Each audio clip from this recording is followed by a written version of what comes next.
Los ponentes. Buenos días, con un poquito de retraso, pero vamos a hacer un breve coloquio. Por favor, los ponentes que accedan arriba.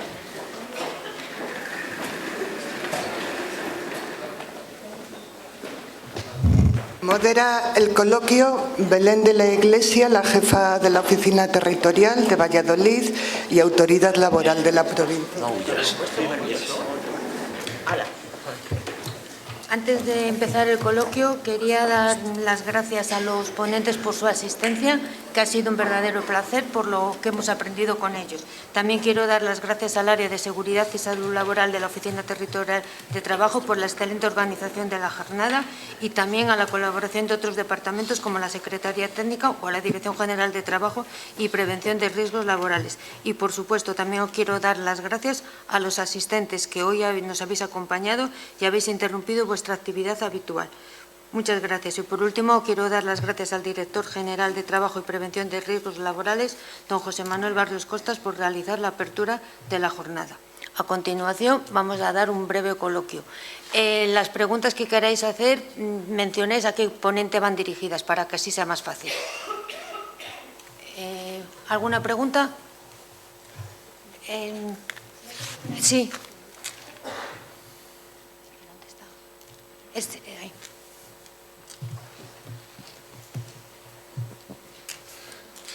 Hola, buenos días. Mi pregunta va dirigida casi al magistrado Rafael. Lo que decía usted de un poco quizás no sé cómo decir, la indefensión de las empresas cuando estoy hablando de un caso, práctico y real. Es decir, trabajador que fuma casi 3 paquetes diarios, tiene cáncer de pulmón y está ocupando un puesto en el cual el 98% de las mediciones a lo largo de 20 años han dado por debajo del límite de cuantificación de la técnica analítica. En una primera instancia, con todas las pruebas y demás, una jueza decide que no es enfermedad profesional, avalando el criterio del INS. En el TSJ, el juez dice, coge todo, lo tira a la basura, digo por corroborar lo que usted dijo, y dice que el espíritu de la norma es que si ese trabajador está en un puesto, en una actividad que está sujeta a sílice, todo lo demás huelga y digamos, eso es enfermedad profesional. Entonces, evidentemente es una ventaja para el trabajador, pero digamos, la posición de la empresa es que una vez que es enfermedad profesional, supuestamente la causa es laboral, con lo cual la única defensa, en este caso, existe, lógicamente es o cumple o tienes perfectamente regulado y gestionado las medidas preventivas o estás a tiro de piedra de un recargo de prestaciones. Entonces, ese concepto jurídico de que en el momento que tienes cáncer de pulmón ocupando un puesto con exposición a sílice ya estás a tiro de piedra de un recargo de prestaciones, me gustaría, digamos, si me la pudiera aclarar si estoy en lo cierto o hay algún matiz que, como yo no soy jurista ni abogado, pues se me escapa. Gracias. Bueno, lo del recargo de prestaciones es una parte, porque también está la responsabilidad civil, está también la posible responsabilidad penal en el caso de que hubiera tal, etcétera, etcétera. Lo que ocurre es que la clasificación de la enfermedad, en ese caso del cáncer de pulmón, como enfermedad profesional, se refiere única y exclusivamente normativamente a los efectos de seguridad social. Entonces, digamos que es una cosa que la afectación que produce respecto a la empresa no es, realmente afecta a la seguridad social y afectaría a la mutua en el sentido de los costes, porque en relación con la responsabilidad de la empresa en los demás apartados, evidentemente eso va a depender de una valoración ya de la causa en que ya no se aplica la presunción esa juris et de jure, necesariamente. ¿Qué ocurre? Si partimos de que efectivamente hay un incumplimiento de la empresa, que es lo que ha dicho, de que la empresa está incumpliendo medidas de prevención, pues evidentemente ya tiene un problema porque solo por eso podría ser sancionada. Otra cosa es vincular ese incumplimiento como causa de la situación del cáncer de pulmón de ese trabajador, que eso dependerá de otra prueba, de otra serie de pruebas que habrá que practicar y de la convicción que se genere en el juez libremente valorando las distintas circunstancias, pero no porque tenga la presunción a efectos de la protección de seguridad social. Lo que sí se puede discutir es que esta presunción de que es profesional en la seguridad social es excesiva. Se discute desde los dos puntos de vista. ¿Por qué? Porque en el sistema de protección de seguridad social, en el artículo 156 de la Ley General de Seguridad Social, dice ¿qué son accidentes de trabajo? Y dentro de los accidentes de trabajo dice, están las enfermedades causadas por el trabajo, que no estén en el listado, pero siempre que se pruebe que su causa exclusiva fue el trabajo. Esa prueba es dificilísima, es decir, un trabajador que haya estado expuesto a humos diésel en una cantidad enorme, etcétera, etcétera, en un puesto de trabajo porque tienen ahí, yo qué sé, un generador que lo tiene al lado y que está expuesto a esto y ha estado así años y termina con un cáncer de pulmón, resulta que si la exposición a humos diésel, que no se han incluido en la Directiva de Cancerígenos, pero no en el Decreto de Enfermedades Profesionales, que ahí no se ha modificado. Entonces, resulta que la exposición a humos diésel, como no está en el decreto de enfermedades en el listado del decreto del 1299-2006, tiene que probar que su cáncer ha sido provocado exclusivamente por la exposición a humos diésel en el puesto de trabajo, cosa que es prácticamente imposible. Entonces, claro, él podría protestar, decir, oiga, es absurdo que a mí no me dejen que sea una enfermedad profesional porque no esté en el listado, etcétera, etcétera. Pues ocurre justo lo contrario cuando, sin embargo, sí está en el listado. Entonces, ese es el sistema español, no es el sistema en otros estados europeos. El sistema en otros estados europeos tienen los mismos listados de enfermedades profesionales porque hay unas recomendaciones de la Unión Europea sobre los listados que hay que adoptar y, por lo tanto, más o menos se vienen a incluir esos listados y son relativamente similares, no iguales, pero son relativamente similares. Pero hay otros listados en que establecen criterios técnicos, por ejemplo, en Francia hay algunos que establecen el criterio técnico, creo que en Francia lo tienen así o lo han tenido durante la temporada, de que solo se califica como enfermedad profesional el cáncer de pulmón del trabajador expuesto a sílice si previamente ha tenido como precursor un diagnóstico de silicosis, por ejemplo. Vale, eso se podría haber hecho, Eso se discutió en el Instituto Nacional de Seguridad y Salud y se discutió con la patronal y los sindicatos y al final la decisión fue no establecer un valor umbral de exposición porque era muy complicado retroactivamente para determinar si la enfermedad que tiene un trabajador, determinar si estuvo expuesto a exposiciones de qué nivel, mayores o menores de esto, y respecto a la silicosis como precursor necesario se desechó. Y por lo tanto, en ese sistema, es un sistema que se basa esencialmente en la desconfianza de los jueces y por lo tanto se dice, no, es el legislador el que aquí dice esto es así en un caso y esto es así en el otro caso. Y es prácticamente imposible saltar de un lado a otro en el caso de una enfermedad. Es decir, si está en el listado va a ser profesional y si no está en el listado, aunque se permite la prueba, tiene que ser prueba de que la causa exclusiva de la enfermedad fue el trabajo, lo cual es complicadísimo. Con lo cual, prácticamente seguro que no va a estar protegida como enfermedad profesional, bueno, como accidente de trabajo, más para ser preciso, por el sistema de seguridad social.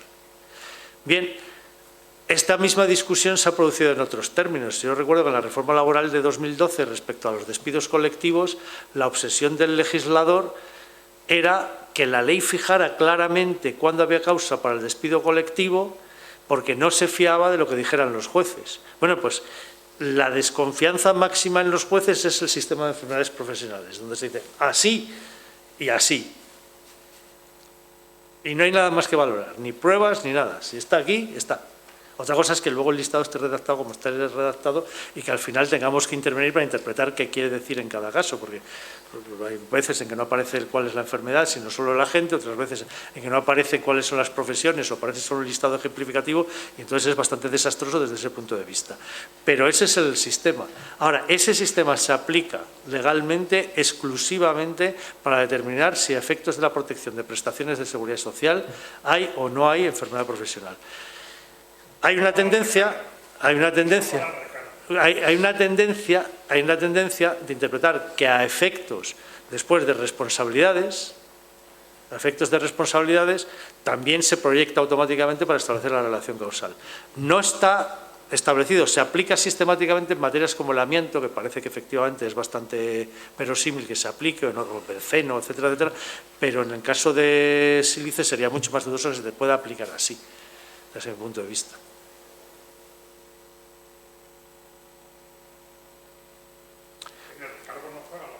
En el recargo ni en la responsabilidad, ni menos todavía en la responsabilidad penal. Lo que pasa es que el que no juegue la presunción no significa que juegue la presunción contraria. Significa que como no tenemos un juego de presunciones, ni juris tantus ni juris et de jure, al final va a ser el juez el que tiene que decidir. El funcionario primero, o si es un tema de recargo, o si es ya un tema de responsabilidad penal o civil directamente, pues el juez. Y entonces, bueno, pues cada uno verá, porque habrá jueces que decidan de una forma y que piensen de una forma, y luego es cierto que el problema que tenemos tanto dentro de la Administración como especialmente dentro de la Justicia es que realmente predominamos los licenciados en Derecho, dentro de la Justicia al 100%, claro.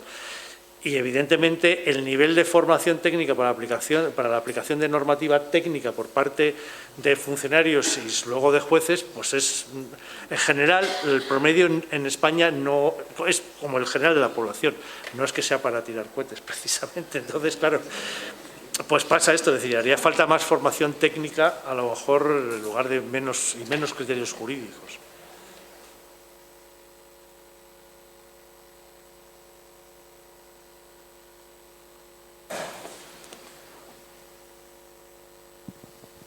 Buenos días, muchas gracias por esta jornada. Esta pregunta es para Carmelo o cualquiera de los de la mesa, y me explico. Estamos hablando de una de las soluciones, sería cazar localizadamente ese componente, esa mezcla, esa sustancia. Estamos eliminando el riesgo de trabajo, pero cuando corregimos en el filtro no estamos, de alguna manera, y esa es la pregunta, emitiendo también parte de esa fracción al medio ambiente, que es parte de nuestro entorno también. Como he dicho anteriormente, hoy en día en los filtros de mangas tienen una eficacia altísima. Entonces, la emisión de partículas sólidas en un filtro se puede conseguir menos de 1 miligramo metro cúbico normal. Y bueno, lo normal es que sea entre 1 y 4 miligramos metro cúbico normal. Con esas cantidades, o sea, estamos seguros de que la cantidad de sílice cristalina que se emite a la atmósfera es inferior bueno, y además la legislación no te pide más que de 4 miligramos metro cúbico normal, pero el porcentaje de sílice cristalina es muy inferior. ¿Pero en cualquier fracción? ¿Perdón? En cualquier fracción, porque fracciones pequeñas van a viajar muy lejos, no precisamente donde se está emitiendo en el filtro. Bueno, lo que he dicho un poco es que prácticamente lo que tratamos es de evitar las partículas gruesas. Incluso se suele poner preseparadores para quitar las partículas gruesas. En los filtros de mangas los que estamos hablando es que esas eficacias de emisión son para partículas inferiores, estoy hablando de 10 a 0,1 micras.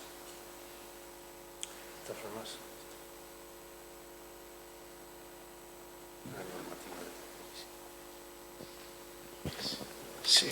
Muy buenos días, muchas gracias a todos. Mi pregunta va dirigida a Jaione. Manifestar mi preocupación en la línea de lo que nos ha contado el magistrado, mi preocupación por la carencia de un valor umbral y la presencia de determinados contaminantes ubicuos, pero que la propia estrategia de la Unión Europea, lucha contra el cáncer en el trabajo, nos va a llevar a que cada vez sean más. Se ha incorporado la sílice cristalina, se ha incorporado los humos de motores diésel, ahora también el monóxido de carbono, pero es que el mayor cancerígeno en el trabajo en la Unión Europea es el sol, como decía el magistrado, lo veremos incorporar. No sé entonces qué medidas tomaremos. Pero mi preocupación va cuando los valores de exposición, aun a criterio técnico, existen, porque es obvio, pero son muy bajos, por debajo del 0,1 VLA, y por tanto con problemáticas a los efectos de hacer una medición. Para mí es obvio que un vigilante de la playa está expuesto, es obvio que cualquier trabajador por cuenta ajena que lleve las ovejas por Castilla para luego comer lechazo está expuesto, es obvio, y es obvio probablemente que cualquiera de los de la mesa se ha cruzado un parque de Valladolid y ha andado sobre arena silicia, pues haya estado expuesto por motivos de su trabajo esta mañana para venir aquí. Y toda vez que hemos estado expuestos, probablemente si medimos, tenemos poca posibilidad de dar un valor que incluso sea detectable. Pero como a criterio técnico hemos estado expuestos y hay que llevar la exposición a cero absoluto, ¿vais a vigilar vuestra salud? ¿Deberíamos hacer algo más? ¿Deberíamos haber venido caminando con mascarilla? ¿Qué podemos hacer con esta problemática de inexistencia de valor umbral? Gracias. Vaya pedazo de pregunta. Me lo has puesto como muy complicado, evidentemente. Pues, a ver, oiga, perdona, yo aquí, como representante del INS que soy, claro, te voy a decir que siempre que exista presencia, que se genere en el proceso, va a existir un riesgo o puede existir un riesgo de exposición. Dicho lo cual, también coincido contigo y con lo que se ha puesto en esta mesa, que nuestra normativa, por desgracia, no diferencia entre un tipo de agente cancerígeno u otro. A ver, yo tampoco se trata de llevar las cosas al absurdo y que cuando no hay vayas con mascarilla a todas partes. Yo creo que hay que hacer todo lo que se pueda hacer y hasta ahí. O sea, todo lo que es medianamente coherente a hacer. Y lo demás es demostrar que yo he hecho todo lo que podía hacer. No significa que porque tenga que ir de aquí, como tú has dicho, al otro lado y cruzar, estés expuesto a sílice cristalina con motivo de tu trabajo. No sé si me he escapado por la tangente y no te he contestado. Que es que... sí. Una aclaración. No hay una obligación de reducción a cero. Hay una obligación de reducción al valor mínimo técnicamente posible. Entonces, el problema de discusión siempre en un caso de esto sería de posibilidad técnica. Claro, posibilidad técnica, incluso de protección, se puede decir pues que vaya con una mascarilla FFP2 para que no deje pasar el polvo, respirable, etc. Pues claro, evidentemente, entonces el problema es lo técnicamente posible, es como exclusivo límite. Y simplemente señalar una cosa, en la modificación de la directiva de cancerígenos, la 2437, que se acaba de incorporar en el Real Decreto, en el español, en el 665-97, se han incluido los agentes reprotóxicos. Bien. Ya no solo, en esa directiva ya no solo estamos hablando de agentes cancerígenos, sino también estamos con los tóxicos para la reproducción, mutágenos y demás. Bueno, pues dentro de los agentes reprotóxicos, expresamente en la directiva, incorporado ahora en el decreto, se diferencian entre los agentes reprotóxicos con umbral y sin umbral, que es una diferencia que debiera ser básica, yo creo que debería haberse establecido probablemente en materia de cancerígenos también, porque si no, la inclusión como agentes cancerígenos de agentes ubicuos va a dar lugar a este problema que es el que nos enfrentamos. Sí, pero efectivamente, como bien has comentado, debería, pero a fecha de hoy pero no a está. fecha de hoy no es eso. Entonces, es verdad que el concepto de umbral o no umbral solo se aplica a los reprotóxicos. Yo creo que prácticamente el tema de los umbrales, las veces que he estado en las discusiones, es que al final es muy difícil tener una demostración de qué cancerígeno tiene umbral o no umbral. Y entonces, es una decisión política. Claro. Es una Entonces decisión yo política. que voy desde la parte técnica, al final no soy... Eso es una decisión política, pero es que en toda esta materia de prevención de riesgos laborales es una decisión política. Hay un libro de un magistrado americano en los años 60 sobre el tema de los accidentes de trabajo y la siniestralidad, que el hombre empieza diciendo que es una falsedad absoluta que intentemos evitar las muertes a todo precio. Porque es evidente que cuando realizamos multitud de actividades sabemos que estadísticamente se van a producir muertes. Si no las aceptásemos, y no aceptásemos ese riesgo, estaría prohibido, por ejemplo, los vehículos automóviles. Por poner un ejemplo, porque sabemos que estadísticamente va a haber un número de accidentes. Entonces, el problema es que hay una decisión política de qué es lo que está dispuesta la sociedad a aceptar y cuáles son los riesgos que acepta o no. Y yo creo que el problema que se ha provocado con el tema de agentes cancerígenos es que una falta de formación ciudadana hace que cualquier mención al tema del cáncer genere una especie de tabú, que en el momento en que mencionas que algo es cancerígeno, de repente se convierte en una obsesión que es que hay que prohibirlo, eliminarlo de todas formas. Entonces, claro, podríamos llegar a la propia luz solar, es decir, pues vivamos bajo tierra, no comamos carnes rojas, hay que dormir sus 8 horas diarias y que nadie se le ocurra trabajar una vez que se ponga, o sea, vamos a eliminar la luz artificial. Recuerdo, por ejemplo, que dentro de los agentes cancerígenos que está bajo sospecha actualmente están las luces LED. Entonces, evidentemente, las luces LED en el espectro, en la parte del espectro, la parte alta del espectro, la azul, la de tendencia azul, porque lo que hacen es alterar el sistema metabólico en el sentido de confundir el sistema de sueño, porque lo que activan es a la mente como si estuviera expuesta en ese momento a luz solar y le cambia completamente el tema de los ritmos circadianos. Y entonces esa misma sospecha, que es la que existe por lo que está en la categoría 2 o la categoría B, el trabajo a turnos y el trabajo nocturno, se produce actualmente con el cambio de la iluminación en las ciudades, de las luces de 630 nanómetros de longitud de onda del neón, a cambiar a las luces LED con estas que imitan la luz solar. O sea, el espectro.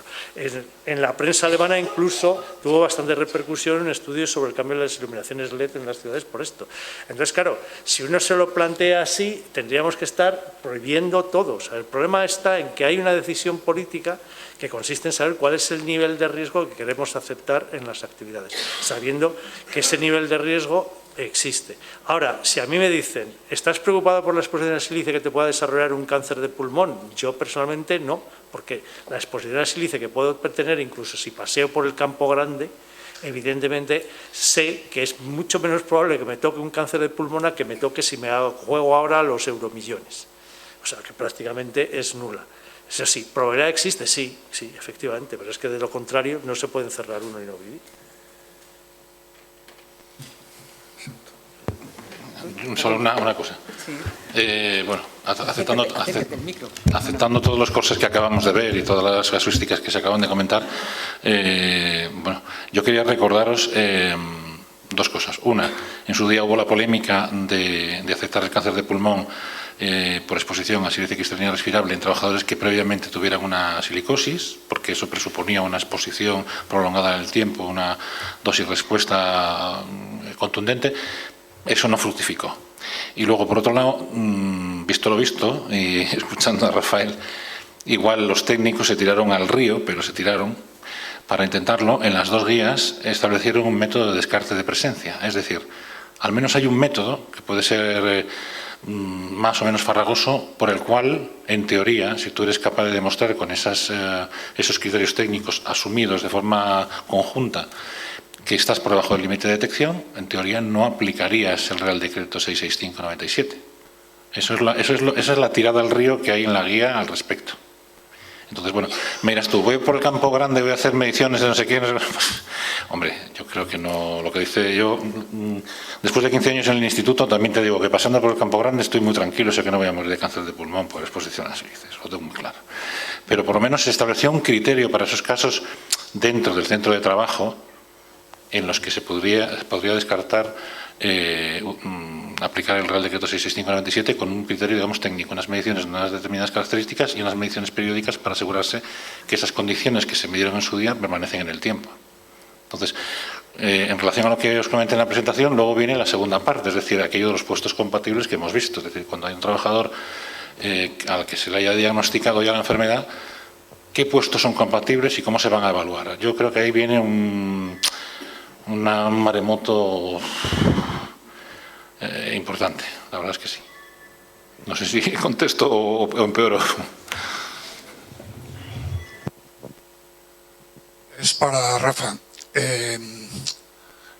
Yo ya sabes que llevo 18 meses fuera de esta historia, pero justo cuando se promulga este reglamento, procrean 40.000 rumores de que alguien ha medido en la playa de Gijón y que los límites no sé qué, que a los pastores de mi pueblo, yo que soy de las Merindades, también les han medido y que también están por encima. De algún TLV debe haber, porque lo del 0,05 a lo mejor es referencia, no referencia. Lo digo para mis compañeros que siguen siendo inspectores de trabajo en activo, cómo tienen que aplicar el concepto de riesgo grave inminente si en los riesgos químicos se superan los TLVs. A ver, este es un juego de intereses, ¿no? Aquí hay un señor que a cambio del beneficio industrial tiene un riesgo. Y en el riesgo industrial está el que no tiene que generar riesgos laborales.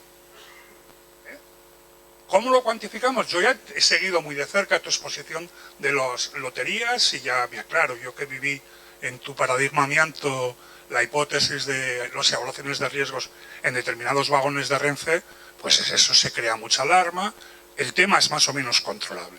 Pero lo que está claro es que hay que hacer todo lo posible por evitar, controlar, evaluar ese riesgo. Y si no lo hacemos, incurrimos en responsabilidad.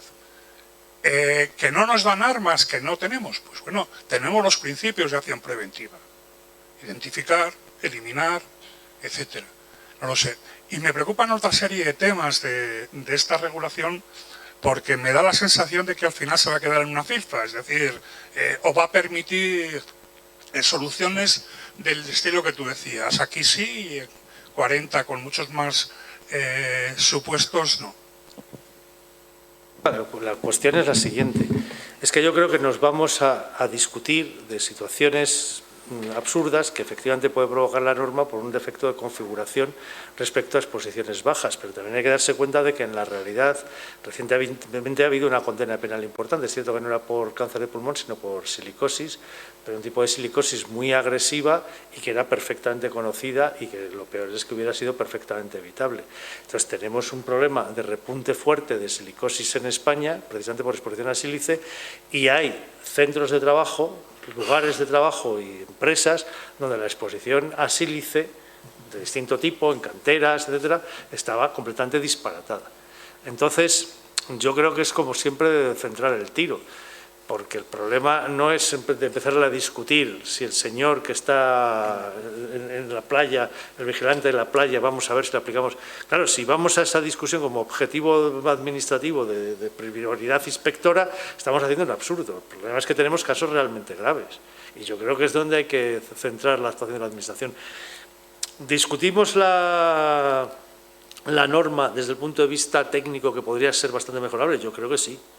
En el caso, por ejemplo, de la clasificación como enfermedad profesional, creo que recordar que es en Francia, no sé si lo modificaron después, la exigencia de que para clasificar como enfermedad profesional que hubiera previamente un diagnóstico de silicosis, no era porque eso está además descartado científicamente, es decir, que hay casos de cáncer de pulmón que se ha acreditado que deben estar producidos por la exposición a sílice cristalina sin que se haya generado silicosis. Es decir, no es porque la silicosis sea científicamente un precursor del cáncer de pulmón, sino porque era una forma de demostrar que esa persona había estado expuesta a unos niveles importantes de exposición a sílice. Es decir, no es era una cuestión de prueba, es decir, es la decisión política. Es decir, entonces yo creo que esa decisión política es la que hace falta, porque claro, si no estamos, desde mi punto de vista, desbarrando, dedicándonos a los vigilantes de la playa, cuando realmente tenemos problemas serios en que hay alguna empresa bastante importante con unas condenas penales importantes y que ha producido unos casos de silicosis inauditos que nunca se habían visto ni en la minería en este país. Y además distribuidos y lo que saldrá, y lo que habrá y lo que seguirá habiendo.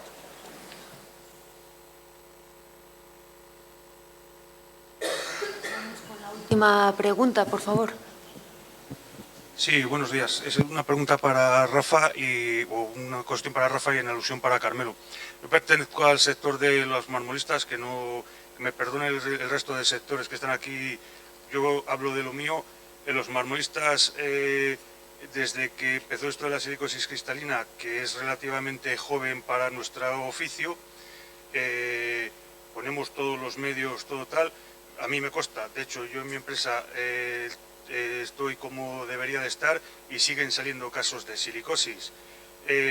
Una cosa es lo que has puesto, nosotros compramos un producto le elaboramos y le colocamos en la casa del cliente, que una vez que está colocado en la casa del cliente no hay ningún problema. El problema es en la elaboración. Y son productos nuevos que se han incorporado, relativamente modernos. Entonces, la alusión a Carmelo, la captación, ahora nosotros, todos los fabricantes y todos los técnicos de nuestro oficio, deberemos de trabajar en húmedo. Entonces, claro, nosotros en la mayoría somos empresas relativamente pequeñas que no podemos asumir las extracciones que él ha propuesto. Es decir, no sé qué más podemos hacer para que pare esto. Es decir, tienen que bajarlo más. El producto original, no sé, es una cosa que estadísticamente, también hablando del tema de estadísticas, estadísticamente todos los marmolistas antiguos que eran solo marmolistas, mi padre, mi abuelo tal, nunca han tenido cáncer de pulmón y nunca han tenido silicosis, estadísticamente, vamos a ver tal. Entonces, a partir de ciertos productos que se han incorporado, empezamos a tener ese problema. Nosotros nos adaptamos y claro, cada vez van dejando más bajo el nivel, entonces siempre vamos adaptándonos, pero siguen saliendo casos de silicosis en el tema de los marmolistas. Sí, bueno, a ver, los marmolistas, si trabajaban con mármol, con nosotros no tienen sílice, claro. Si trabajaban con granito, sí, pero no es el nivel que las encimeras artificiales, hechos a partir del polvo de sílice molido más los pigmentos, etcétera, etcétera, que es lo que se hace. Y eso es una bomba porque van a seguir saliendo casos. Y ahí técnicamente yo he oído todo tipo de versiones, porque hay versiones que dicen que es la mezcla también con tridimita, con alguna otra forma de sílice más agresiva, que también aparece en un cierto porcentaje dentro del producto. Hay otros que es por la mezcla también con los pigmentos, que en definitiva también, y otros que dicen que es el tipo de molienda de ese sílice que hace que la fracción respirable sea mucho mayor. Porque es cierto que en las minas de carbón, donde realmente se hizo famosa la silicosis, muchas de las silicosis diagnosticadas al final eran neumoconiosis, porque lo que se respira cuando se pica es una parte de sílice, pero mucha parte de polvo que no es sílice, que lo que terminaba produciendo es una enfermedad pulmonar, pero por neumoconiosis, no silicosis estrictamente, aunque se diagnosticara masivamente en el hospital del Bierzo. En el momento que era un minero como silicosis, realmente, luego cuando pasaban por Asturias, resulta que en el Instituto Nacional de Silicosis diagnosticaban neumoconiosis y no silicosis, y era muy frecuente, y nosotros lo veíamos, muchos temas de estos que llegaban al Tribunal Superior de Justicia, a la Sala de Valladolid, y era esto. Pero es que en el caso de las encimeras eso es sílice, y sílice a mansalva, mezclado con otras instancias y además molido con una fracción respirable muy alta. Y entonces es un tipo de silicosis muy agresiva, con un problema, y es que tenemos unos fabricantes que distribuyen el producto.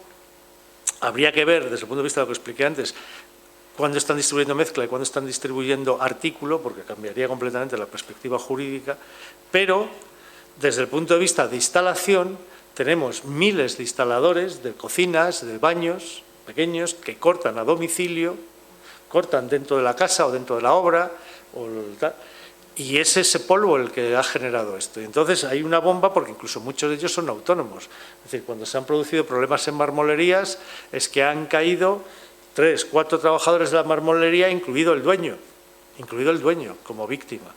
Entonces, ¿qué es lo que ha ocurrido con esto? No sé cómo va a evolucionar este tema, no lo puedo saber.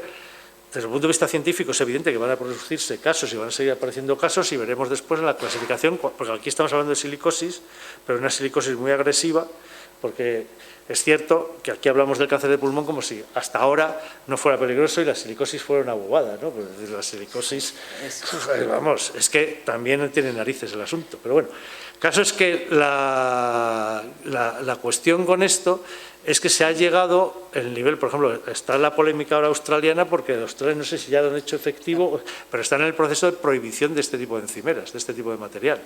Y entonces ha generado una polémica internacional. Ya veremos a ver qué pasa.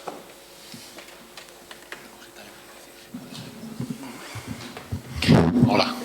Bueno, lo primero que quería decirte es que muchas veces se llama marmolería a lo que ya no es una marmolería, que fue una marmolería en su tiempo cuando se trabajaba mármol exclusivamente para cocinas, para escaleras, para lápidas, para lo que sea. Yo recuerdo en Murcia en el año 2011 ir a una marmolería, al lado de, había muchas en Murcia al lado del cementerio y varias, ¿no?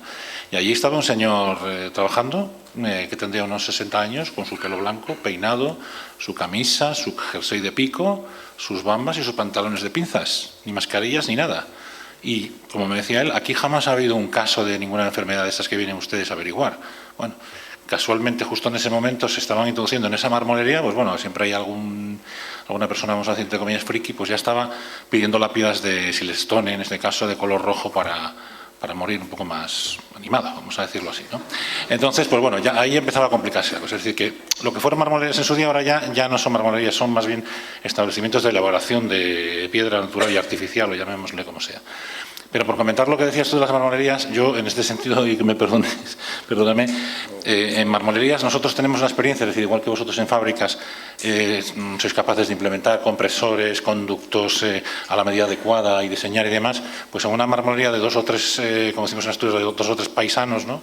Pues es una casuística que nos encontramos en el 2011 con un grupo de marmolerías. Hicimos un estudio de cuáles serían la forma de mantenerlos a todos por debajo del valor límite y, oye, curiosamente, en algunas marmolerías con 800 euros de desembolso y en otras con 12.000 era suficiente.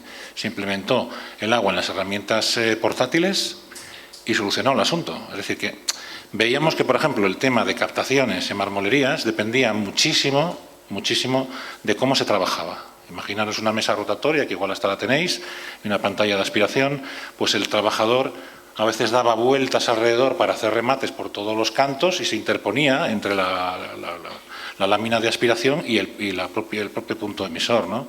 Otras veces la pieza estaba, no son siempre piezas iguales, ni exactamente iguales, una más grande, una más pequeña, más distancia, menos distancia, y sí que medíamos con espectrómetros y veíamos una caída drástica de rendimiento desde que a medio metro había muy mala captación de partículas porque rebotaban y volvían hacia atrás.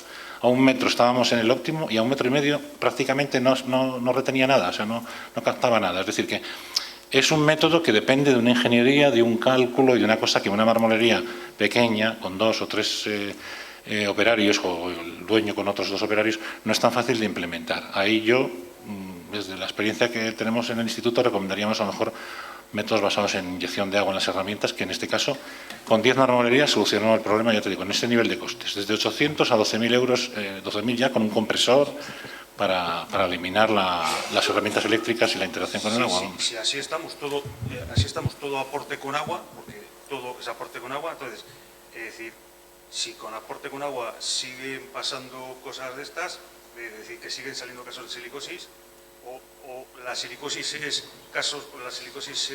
se manifiesta después de 15 años, que hace 15 años no había aporte con agua porque se desconocía, o el fabricante en concreto no dio la información debida, ¿la silicosis puede salir después de 15 años?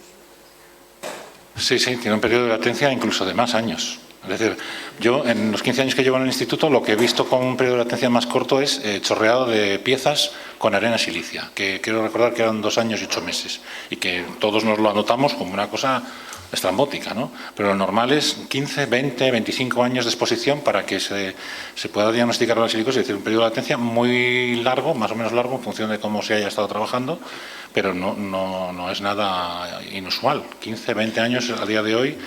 Los médicos, pues cuando a veces ves historias laborales o nos las mandan a nosotros a hacer, 15 20 años de exposición no es nada descabellado, en absoluto. Sí, yo a lo que me refería, a alusión a Carmelo, no el coste de tal, sino lo que usted ha comentado ahora. Un operario puliendo una pieza de mármol, se mueve ese tal, entonces no puedes tener un puesto de captación porque, como usted ha dicho, te interpones entre él. Entonces, la única solución de fabricantes de maquinaria y tal es todo aporte con agua, que es así como se hace, pero siguen saliendo casos. No sé si a lo mejor dentro de 15 años ya no saldrá ningún caso y todos los casos que están saliendo son lo que llevamos de retroceso. Bueno, yo creo que hay que distinguir dos partes fundamentales. Una de cara al coste de una instalación, ¿no?, que es la captación del contaminante y luego el tratamiento del contaminante. En lo que se refiere a la captación, yo creo que relativamente no es caro. Lo que hace falta es, como he comentado anteriormente, fijar bien el sistema de captación para que el operario pues no tenga efecto, o sea, que el contaminante no tenga efecto sobre el operario. La solución habría que verlo in situ y darle la solución. En todo lo que es captación es muy importante ser humilde y hablar con el operario y ver los movimientos que tiene. Él trabaja 8 horas en el puesto de trabajo y seguro que nos abre un poco la luz para llegar a captar de la mejor forma posible. Después, ya digo, o sea, yo he tenido el caso concreto de una industria del automóvil en que a un pobre hombre pues le tenían encerrado en una cabina y estaba haciendo pulido de carrocería, bueno, de moldes y estaba trabajando con amianto. Entonces, el jefe de mantenimiento de esa empresa del automóvil, pues no me quería enseñar el punto, pero bueno, hubo otra persona que me dijo, joder, hay este problema y tal, y yo, pues vamos a verlo. Y la conclusión que le dije es, bueno, en aquel habitáculo era un día de sol, se veían las fibras moviéndose en el aire a través de la contraluz. Y le dije, mira, o sea, no te digo que te gastes en un filtro, pero por favor, pon una campana de captación, hazlo bien, un conducto, un ventilador y lo tiras a la calle, porque si no estás matando a este hombre.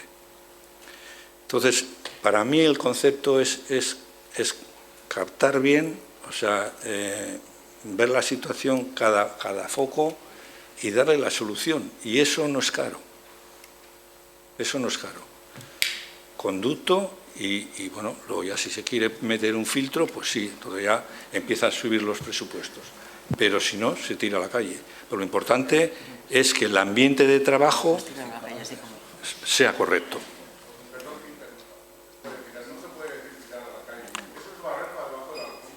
No, ya lo sé que... Pero estamos diciendo de que, bueno, que es una empresa pequeña y que no tiene igual medios para invertir en un filtro. Vale. Bueno, digo a la calle, a la atmósfera. Pero la idea es esa, es primero corregir en el foco y después, sí, lógicamente, tendrás que cumplir con la normativa que te exige la Administración. Bueno, si no tiene medios, por lo menos corrige el punto de emisión, que es el que más afecta a tu trabajador. Bueno, pues damos por finalizada la jornada. Espero que haya sido de vuestro agrado y esperamos a la siguiente jornada. Muchas gracias. Es que, hombre, no,